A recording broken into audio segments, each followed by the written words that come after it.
Hello बच्चों, स्वागत है आपका अपने YouTube चैनल एजुकेट योरसेल्फ पर। मेरा नाम है मुरली मनोहर और आशा करता हूं आप सभी लोग अपने अपने घरों में स्वस्थ हैं, सुखी और बेहतर हैं। तो चलिए आज हम लोग क्लास 12 की माइक्रो इकोनॉमिक्स की सीरीज को आगे बढ़ाते हुए इस चैप्टर को और आगे पढ़ते हैं। तो जैसा कि आप लोग जानते हैं कि हम लोगों ने उत्पादन संभावना वक्र PPC को पढ़ लिया है, अवसर लागत अपॉर्चुनिटी कॉस्ट को पढ़ लिया है। अब हम लोग आगे देखते हैं क्या है कि आर्थिक क्रियाकलापों का आयोजन। आर्थिक क्रियाकलाप यानी कि है ना, आर्थिक क्रियाकलापों के आधारभूत समस्या को या तो उन व्यक्तियों के निर्बाध अंतःक्रिया द्वारा है ना किया जा सकता है जैसा कि बाजार में होता है। ठीक है, बाजार क्या होता है, यहां से एक शब्द आया बाजार क्या होता है, व्हाट इज मार्केट।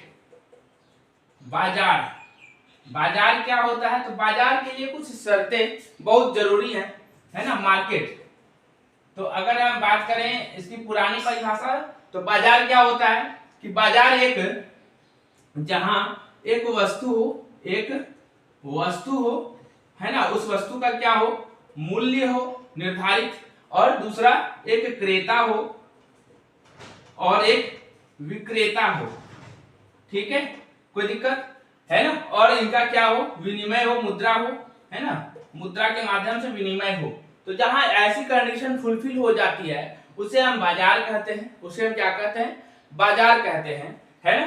ठीक है जहां एक वस्तु हो, उस वस्तु का एक निर्धारित तय मूल्य हो, एक क्रेता हो, एक विक्रेता हो, और एक मुद्रा के द्वारा इसका एक्सचेंज हो, मुद्रा के द्वारा क्या हो, विनिमय संभव हो, है ना। ऐसे स्थान विशेष को बाजार कहते हैं। लेकिन जैसा कि हमने पहले भी डिस्कस किया इस बात को कि इकोनॉमिक्स क्या है, एक मॉडर्न सब्जेक्ट है। इसकी परिभाषाएं समय अनुसार समय चेंज होती जाती हैं, है ना। अगर हम आज की परिदृश्य पे बात करें तो यहाँ पर क्रेता और विक्रेता का एक जगह पर होना जो है जरूरी नहीं है। जैसे आप फ्लिपकार्ट से सामान खरीदते हैं तो क्या आप केवल एक वस्तु को देखते हैं, ना कि ये जानते हैं कि उसको बेचने वाला कौन है ना।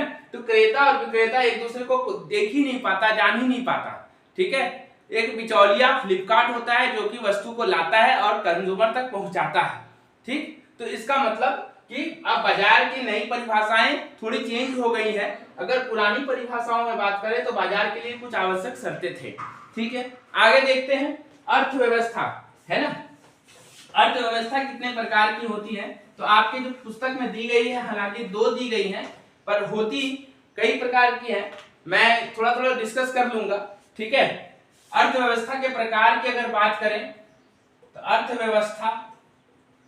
अर्थव्यवस्था क्या होता है इसको हम लोग पहले भी डिस्कस कर चुके हैं, है ना। अगर जिन्होंने जो अर्थव्यवस्था के बारे में नहीं जानते हैं वो इसके पहले वीडियो को देख सकते हैं, वहां मैंने अर्थव्यवस्था क्या होता है उसको विस्तार में समझाया है। ठीक, अर्थव्यवस्था 3 प्रकार के होते हैं, या बाजार 3 प्रकार के होते हैं, है ना। अर्थव्यवस्था 3 प्रकार के होते हैं, सॉरी बाजार नहीं, अर्थव्यवस्था 3 प्रकार के होते हैं। पहला केंद्रीकृत, क्या होता है, केंद्रीकृत, है ना, योजनाबद्ध, केंद्रीकृत योजनाबद्ध अर्थव्यवस्था। ठीक है, केंद्रीकृत योजनाबद्ध अर्थव्यवस्था। दूसरा क्या होता है, तो दूसरा होता है बाजार पूंजीवाद अर्थव्यवस्था। दूसरा क्या है, पूंजीवाद अर्थव्यवस्था। ठीक है, और तीसरा क्या होता है, इन्हीं दोनों को जब मिला देंगे, इन्हीं दोनों को जब प्लस कर दें, मिला देंगे तो एक तीसरे प्रकार की अर्थव्यवस्था निकलकर सामने आती है जिसे मिश्रित अर्थव्यवस्था कहते हैं।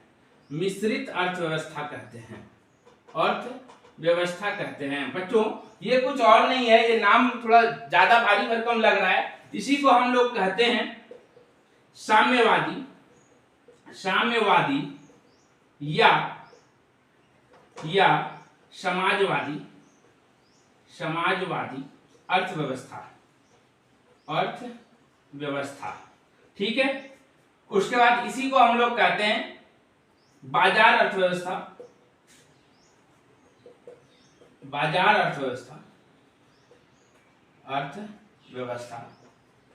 ठीक है, बाजार अर्थव्यवस्था और या पूंजीवादी अर्थव्यवस्था भी कह सकते हैं। और तीसरा तो इसका नाम तो मिश्रित अर्थव्यवस्था, हर हाल में वही नाम है। ठीक है, एक एक करके हम लोग चीजों को देखेंगे। एक है अर्थव्यवस्था, 3 प्रकार की होती है, केंद्रीयकृत योजनाबद्ध अर्थव्यवस्था, पूंजीवादी अर्थव्यवस्था और मिश्रित अर्थव्यवस्था। ठीक है, एक एक करके चीजों को अब हम लोग धीरे धीरे देखेंगे, क्या होता है मिश्रित अर्थव्यवस्था, क्या होता है केंद्रीयकृत योजनाबद्ध अर्थव्यवस्था, क्या होता है और मिश्रित अर्थव्यवस्था क्या होता है। तो चलिए शुरू करते हैं। पहला जो है हमारा क्या है, केंद्रीकृत योजनाबद्ध अर्थव्यवस्था। केंद्रीकृत योजनाबद्ध अर्थव्यवस्था, अर्थव्यवस्था। ठीक है, इसको हम लोग समझने का प्रयास करते हैं। तो केंद्रीकृत योजनाबद्ध अर्थव्यवस्था के अंतर्गत सरकार या केंद्रीय सत्ता उस अर्थव्यवस्था के सभी महत्वपूर्ण क्रियाकलापों को योजना बनाती है। इसमें जो भी योजनाएं बनती हैं वो कौन बनाता है, वो सरकार बनाती है, वो सत्ता बनाती है ना। वस्तुओं और सेवाओं के उत्पादन, विनिमय तथा उपभोग से संबंधित सभी महत्वपूर्ण निर्णय सरकार के द्वारा किए जाते हैं। वह केंद्रीय सत्ता संसाधनों का विशेष रूप से विनिधान करके वस्तुओं और सेवाओं का अंतिम संयोग प्राप्त करने का प्रयास कर सकती है, जो पूरे समाज के लिए वांछनीय है, पूरे समाज के लिए वांछनीय है। उदाहरण के लिए यदि यह पाया जाता है कि ये कोई वस्तु है ना, कोई ऐसी वस्तु अथवा सेवा जो पूरे अर्थव्यवस्था की समृद्धि के लिए अत्यंत महत्वपूर्ण है, जैसे शिक्षा या स्वास्थ्य, है ना, आधारभूत संरचना में शिक्षा और स्वास्थ्य का सबसे महत्वपूर्ण स्थान है ना, जिसका व्यक्तियों द्वारा स्वयं पर्याप्त मात्रा में उत्पादित नहीं किया जा सकता, है ना, जा सक रहा हो, तो सरकार उन्हें ऐसी वस्तुओं तथा सेवाओं का उपयुक्त मात्रा में उत्पादन करने के लिए प्रेरित कर सकती है, या फिर सरकार स्वयं ऐसी वस्तुओं तथा सेवाओं का उत्पादन करने का निर्णय कर सकती है। दूसरे परिप्रेक्ष्य में यदि कुछ लोगों को अर्थव्यवस्था में महत्वपूर्ण वस्तु तथा सेवाओं का अंतिम मिश्रण का इतना कम अंश प्राप्त हो कि उनका जीवित रहना ही दांव पर लग जाए, तो ऐसी स्थिति में केंद्रीय सत्ता हस्तक्षेप करके सभी वस्तुओं को, है ना, सभी को वस्तुओं तथा सेवाओं का अंतिम मिश्रण का न्यायोचित हिस्सा देने का कार्य कर सकती है। तो केंद्रीय योजनाबद्ध अर्थव्यवस्था को हम लोग, तो ये तो रहा किताब का जो हम लोग पढ़ लिए, इससे क्या क्या बातें सामने आती हैं कि इसमें मार्केट में सरकार का हस्तक्षेप होता है ना, और हस्तक्षेप क्यों करती है, ताकि जो संसाधन है या जो अंतिम वस्तुएं जो हैं वो उसका वितरण न्यायोचित तरीके से हो सके, है ना। तो इसका मतलब केंद्रीयकृत योजनाबद्ध अर्थव्यवस्था में कुछ बातें जो निकलकर सामने आती हैं वो ये है कि सरकार के द्वारा, है ना, कि सरकार के द्वारा अर्थव्यवस्था के अपने उत्तर को जितना हो सके पॉइंट वाइज लिखे। इसलिए मैं भी बार बार उत्तर को या जो भी चीजें लिखता हूं उसे पॉइंट वाइज लिखने का प्रयास करता हूं, है ना, इससे आपका उत्तर ज्यादा बेहतरीन कॉपी पे दिखेगा। ठीक है, तो सरकार के द्वारा अर्थव्यवस्था के महत्वपूर्ण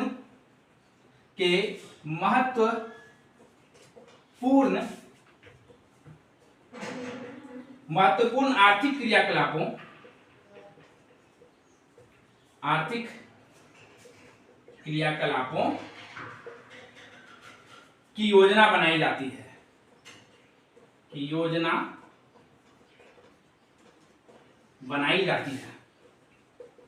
है ना। तो एक बात, तो पहली बात ये सामने निकल कर आती है कि जितने भी महत्वपूर्ण आर्थिक क्रियाकलाप की योजना है वो कौन बनाती है, सरकार बनाती है, ये केंद्रीय सत्ता में बैठे हुए लोग बनाते हैं, है ना। ठीक है, दूसरा जो इससे पॉइंट निकलकर सामने आता है कि केंद्रीय सत्ता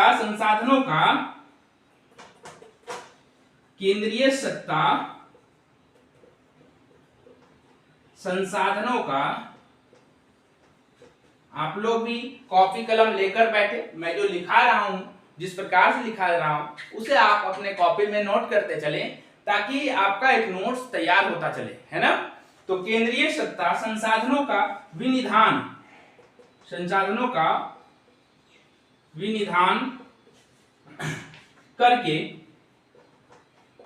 करके वस्तुओं व सेवाओं का अंतिम मिश्रण, अंतिम मिश्रण प्राप्त करने का प्रयास, प्राप्त करने का प्रयास करने का प्रयास करती है, करती है, जो कि समाज के लिए, समाज के लिए क्या है, वांछनीय है, वांछनीय है। ठीक है, समाज के लिए वांछनीय है। विनिधान इस शब्द का मतलब कुछ और नहीं, इंग्लिश में होता है, इसको इन्वेस्टमेंट कहते हैं। इन्वेस्टमेंट, निवेश एक प्रकार का है ना। जब सरकार खर्च करती है संसाधनों पर, और खर्च क्यों करती है, अंतिम वस्तु प्राप्त करने के लिए, अंतिम वस्तु है ना। अंतिम वस्तु से हमारा क्या तात्पर्य है, तो अंतिम वस्तु जैसे कि अगर हम बात करें आटा, आटा क्या है या गेहूं क्या है, रोटी बनाने के लिए जरूरी चीज है। तो गेहूं से हम क्या बनाएं, आटा, और आटा से क्या बनाएं, रोटी बनाएं या पाव रोटी बनाएं। तो ये पाव रोटी क्या होगा, अंतिम वस्तु होगा, जिसको सीधा कंज्यूम किया जाए, है ना। वैसी वस्तु जो उत्पादन के बाद सीधा सीधा उसे उपभोग में लाया जाता है, उन सभी वस्तुओं को क्या कहते हैं, अंतिम वस्तु कहते हैं, है ना। ठीक है, इसको हम लोग बाद में पढ़ेंगे, अंतिम वस्तु क्या होती है, मध्यवर्ती वस्तु क्या होती है, इन सभी चीजों को हम लोग देखेंगे। अभी के लिए फिलहाल अंतिम वस्तु का मतलब जान लीजिए कि वैसी वस्तु जो उत्पादन के लिए तैयार होती है और उत्पादन के बाद उपभोग के लिए तैयार होती है। जैसे मैंने कहा पाव रोटी, जो कि गेहूं से बना आटा और आटा से बना पाव रोटी, और वो पाव रोटी का हम लोग कंज्यूम करते हैं, उपभोग करते हैं। तो पाव रोटी क्या हो गई, अंतिम वस्तु हो गई, है ना। तो आगे देखिए, ये 2 पॉइंट मैंने लिखा है, मैं 10 सेकंड का समय दे रहा हूं, आप इसे लिखें, फिर मैं इसे मिटाऊंगा, या तो लिख लें या इसे स्क्रीनशॉट लेकर रख लें।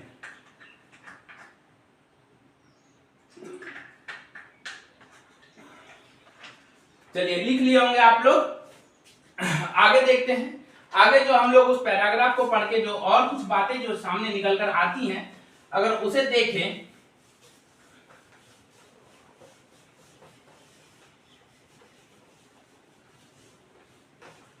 तो कि सरकार द्वारा, है ना, सरकार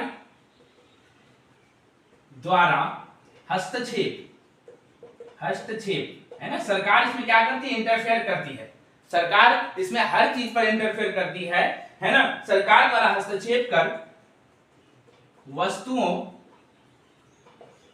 व सेवाओं के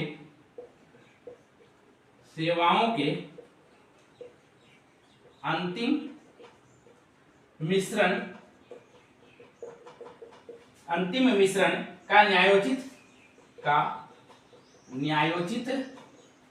क्या जाता है, वितरण किया जाता है, वितरण किया जाता है ना। ठीक है, और एक लास्ट से पॉइंट निकल कर आता है, ये क्या है, इसे, है ना, ठीक है, इसे समाजवादी, इसे समाजवादी या साम्यवादी अर्थव्यवस्था कहते हैं, अर्थव्यवस्था कहते हैं। ठीक है, कहते हैं। ठीक है, उदाहरण के लिए अगर हम बात करें, एग्जाम्पल के लिए बात करें, तो उदाहरण के लिए हम जैसे चाइना या चीन, है ना, रसिया जैसे रूस, है ना, ये सब कुछ देश हैं जो कि साम्यवादी अर्थव्यवस्था पर चलते हैं या इत्यादि, है ना। तो अगर आपसे क्वेश्चन पूछा जाए केंद्रीकृत योजनाबद्ध अर्थव्यवस्था की विशेषताएं बतलाइए, तो आप ये 4-5 विशेषताएं लिख सकते हैं। ठीक है, इसे भी आप उतार लें या स्क्रीनशॉट लेकर रख लें। मैं 10 सेकंड के लिए हट जाता हूं बोर्ड के सामने से। तो चलिए आगे आप लोग देखते हैं, आशा करता हूं आप लोग इसे नोट डाउन कर लिए होंगे। तो केंद्रीकृत योजनाबद्ध अर्थव्यवस्था तो हो गया। अब दूसरा है पूंजीवादी अर्थव्यवस्था। पूंजीवादी अर्थव्यवस्था जैसा नाम से ही लग रहा है कि इसमें पूंजीवादियों का दबदबा होता है ना। इसमें क्या होता है, पूंजीवादियों का दबदबा होता है। यहाँ पर जो है वस्तुओं का कीमत जो है वो सरकार तय नहीं करती, बल्कि बाजार के अनुसार इसका कीमत तय होता है ना।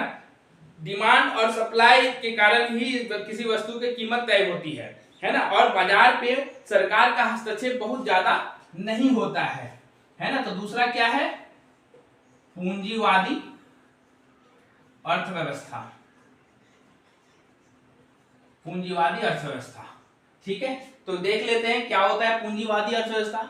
कि बाजार या बाजार अर्थव्यवस्था भी कहते हैं इसको, कि बाजार अर्थव्यवस्था या केंद्रीयकृत योजनाबद्ध अर्थव्यवस्था के विपरीत बाजार अर्थव्यवस्था के सभी आर्थिक क्रियाकलाप का निर्धारण बाजार की स्थितियों के अनुसार होता है। यहाँ पर सरकारी हस्तक्षेप कम से कम होता है और सभी आर्थिक क्रियाकलापों का निर्धारण बाजार की स्थितियों के अनुसार होता है ना।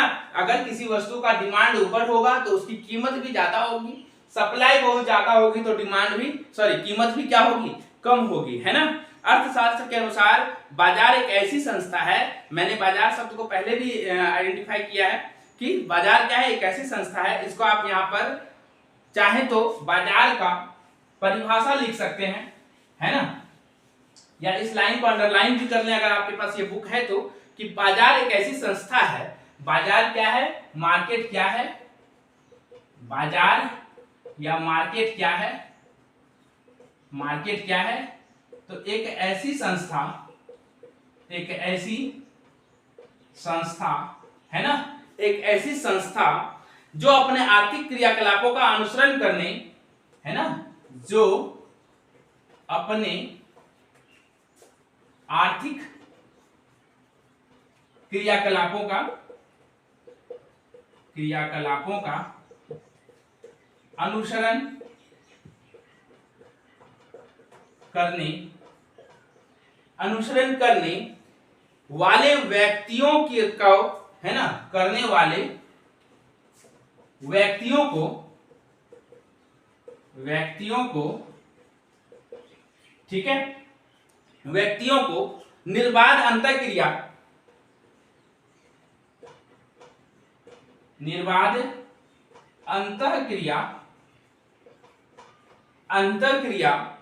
प्रदान करती है। क्या करती है, अंतःक्रिया प्रदान करती है ना।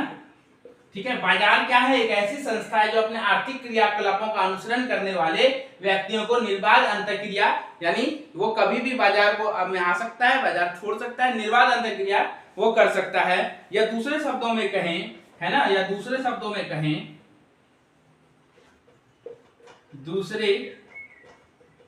शब्दों में अगर कहें तो बाजार व्यवस्थाओं का ऐसा समुच्चय है, ऐसा सेट होता है, व्यवस्थाओं का ऐसा समुच्चय होता है। समुच्चय का मतलब हुआ सेट, है ना, कॉम्बिनेशन बोल सकते हैं। ऐसा सेट होता है ना, जहां आर्थिक अभिकर्ता मुक्त रूप से, जहां आर्थिक अभिकर्ता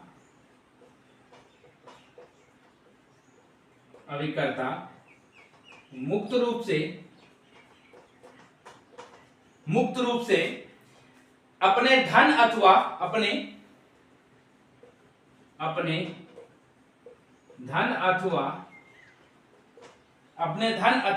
अपने उत्पादों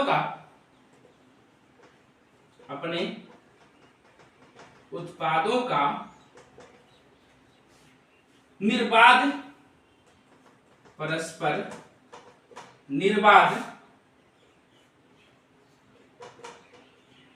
निर्बाध आदान प्रदान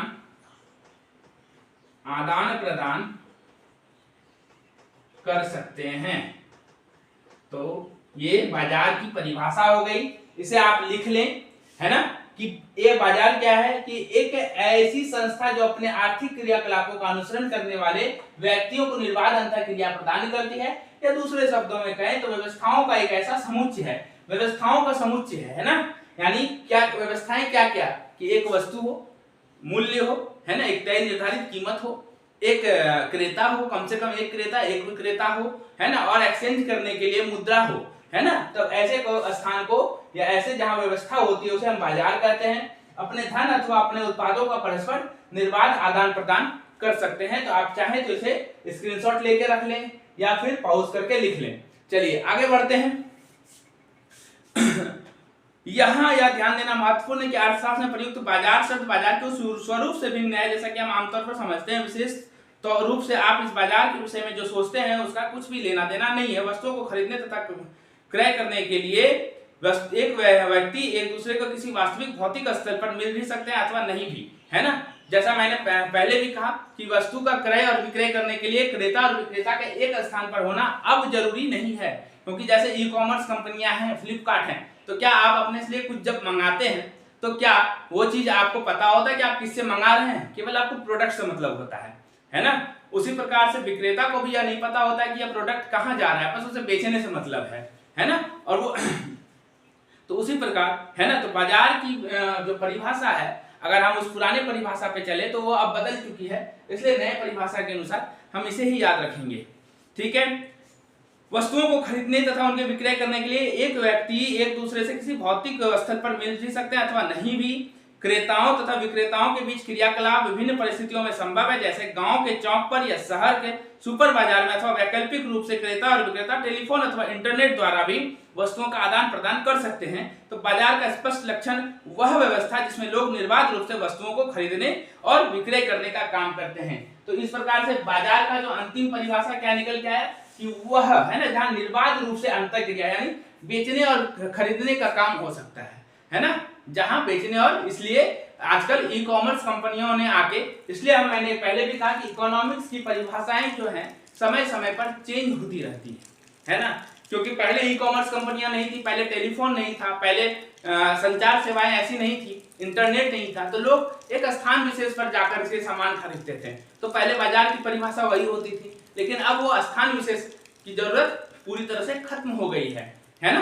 तो इसलिए बाजार की परिभाषा भी चेंज हो गई है। ठीक है। यानी तो बाजार के अंतिम परिभाषा जो निकल कर आती है साधारण शब्दों में कि वो है ना वैसी व्यवस्था, स्थान नहीं रहा, वैसी व्यवस्था जहां निर्बाध रूप से जो है आर्थिक क्रियाकलाप हो सकता है। ठीक है। तो किसी भी तंत्र के सुचारू रूप से संचालन के लिए यह अनिवार्य है कि उस तंत्र के विभिन्न घटकों के कार्यों में समन्वय हो अथवा है ना अव्यवस्था हो सकती है। शायद आप जानना चाहेंगे कि कौन सी शक्ति है जो बाजार तंत्र में करोड़ों अलग अलग व्यक्तियों की क्रियाओं में समन्वय स्थापित करती है। तो बाजार व्यवस्था में प्रत्येक वस्तु तथा सेवा की एक तय कीमत होती है। बाजार व्यवस्था में क्या होती है? एक कीमत तय होती है। मैंने पहले भी कहा था कि एक निर्धारित कीमत होती है वस्तु की, है ना।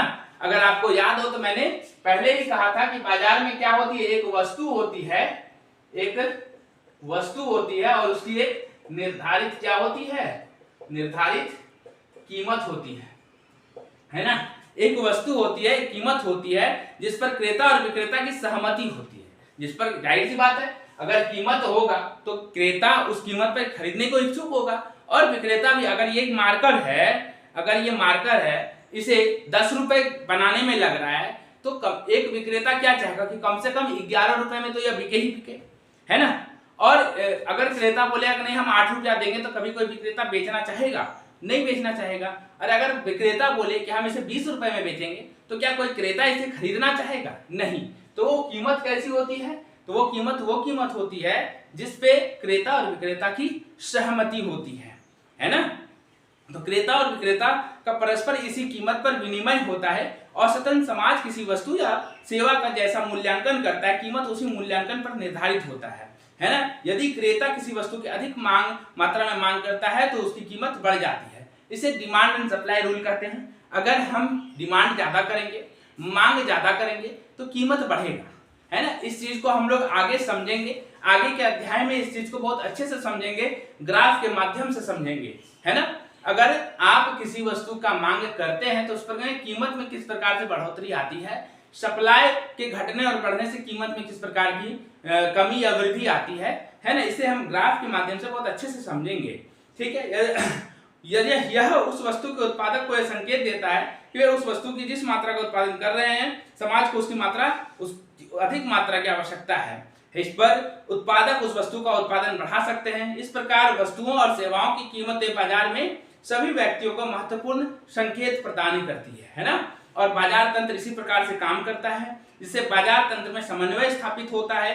अतः बाजार तंत्र में उन केंद्रीय समस्याओं का समाधान किया जाता है, किस वस्तु का और किस मात्रा में उत्पादन किया जाए, है ना। बाजार तंत्र में उसका जो हम लोगों ने केंद्रीय समस्याएं पढ़ी थी ना, कि किस वस्तु का उत्पादन किया जाए और किस मात्रा में, ये बाजार तंत्र ज्यादा अच्छे से समझ सकता है ना। क्योंकि जाहिर सी बात है, अगर मात्रा कम होगी तो डिमांड बढ़ेगा तो कीमत बढ़ जाएगा। ठीक, कीमत के इन्हीं संकेतों के द्वारा आर्थिक क्रियाकलापों में समन्वय होता है। तो सभी अर्थव्यवस्थाएं वास्तव में मिश्रित अर्थव्यवस्थाएं हैं। तो ये हम लोग मिश्रित अर्थव्यवस्था में पढ़ेंगे चीजों को। तो दूसरा देख लेते हैं इसे आप लिख लें या स्क्रीनशॉट ले लें या पॉज करके लिख लें, मैं इसे मिटा रहा हूं। हम लोग आगे देखते हैं। तो इन बातों से हम लोग पूंजीवादी अर्थव्यवस्था में क्या निष्कर्ष निकाल कर समझ रहे हैं, इसे जरा लिख लें, शब्दों का रूप दे दें, ताकि आपका नोट्स भी साथ में कंप्लीट होता चले। मैं फिर कहूंगा कि जब भी आप मेरी क्लास को करने बैठे, अपने साथ कॉपी कलम और ये पुस्तक लेकर बैठे, ताकि आपका नोट्स साथ ही साथ कंप्लीट होता चले। तो बाजार अर्थव्यवस्था, बाजार अर्थव्यवस्था, तो बाजार अर्थव्यवस्था से क्या बातें निकल कर आ रही हैं।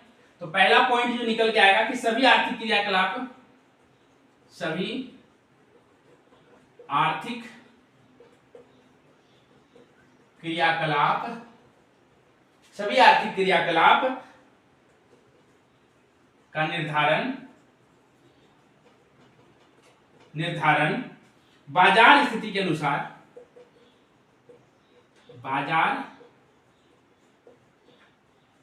स्थिति के अनुसार होता है।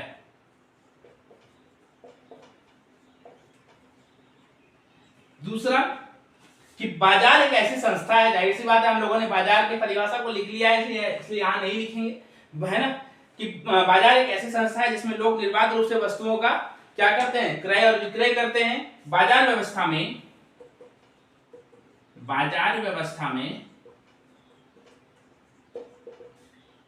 वस्तुओं व सेवाओं की कीमतें, वस्तुओं व सेवाओं की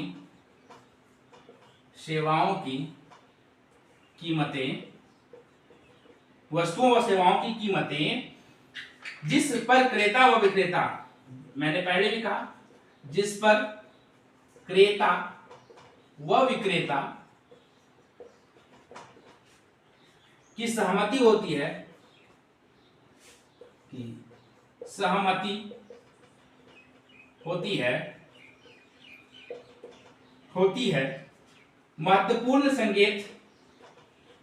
महत्वपूर्ण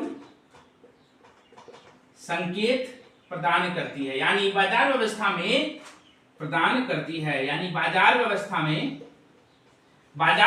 में कीमत एक बहुत महत्वपूर्ण संकेतक का भी रूप का काम करता है ना।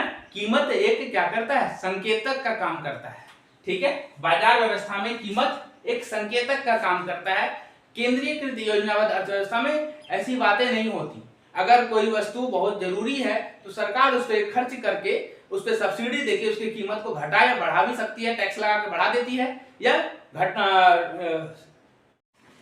हाँ, तो केंद्रीकृत योजनाबद्ध अर्थव्यवस्था में सरकार टैक्स लगाती है और सब्सिडी देती है ना। सरकार टैक्स लगा के किसी वस्तु का कीमत बढ़ा देती है। जैसे हम लोगों ने लॉकडाउन के समय में देखा कि सरकार ने पेट्रोल की कीमतों पर बहुत ज्यादा टैक्स लगाया और उसकी कीमत बढ़ते बढ़ते 100 रुपए तक पहुंच गई, है ना, जबकि अंतरराष्ट्रीय बाजार पे पेट्रोल की कीमत ज्यादा नहीं थी, है ना। उसी प्रकार से कुछ वस्तुओं पर सरकार सब्सिडी देती है, अनुदान देती है, जिससे कीमत उपभोक्ता को ज्यादा पैसे नहीं देने पड़ते, है ना। तो इन सब चीजों को हम लोग मैक्रो इकोनॉमिक्स में पढ़ेंगे। टैक्सेशन मैक्रो इकोनॉमिक्स का पार्ट है। तब तक के लिए आप इस 2 पॉइंट्स को लिख लें। मैं 10 सेकंड का समय दे रहा हूं, उसके बाद मैं इसे मिटा दूंगा। उसके बाद कुछ और पॉइंट्स हैं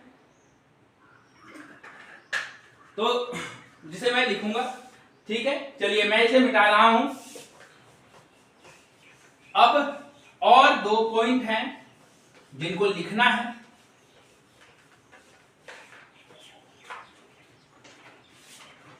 कि बाजार अर्थव्यवस्था में, यानी इसका क्या कहते हैं, इसको बाजार अर्थव्यवस्था को हम लोग क्या कहते हैं, तो बाजार या इस अर्थव्यवस्था को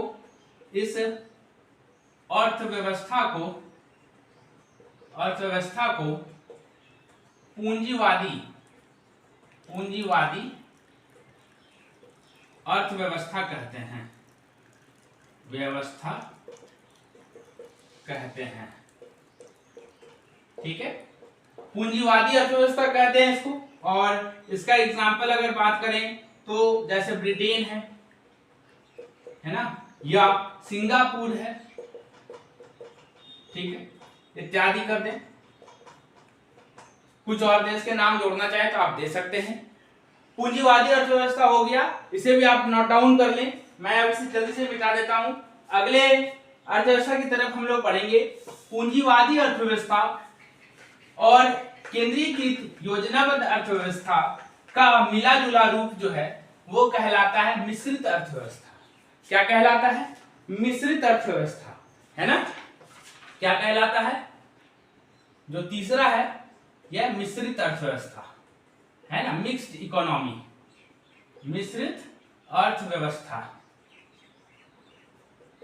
ठीक है, मिश्रित अर्थव्यवस्था क्या होता है? तो इस अर्थव्यवस्था में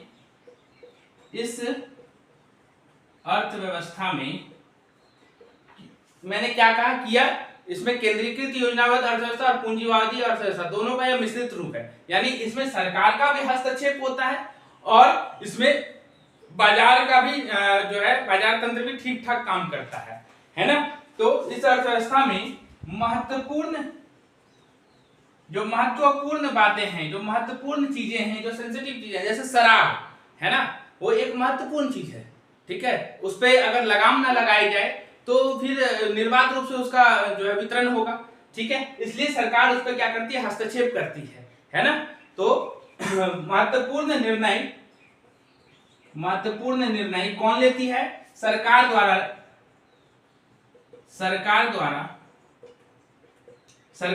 लिए जाते हैं। ठीक है, तथा आर्थिक क्रियाकलाप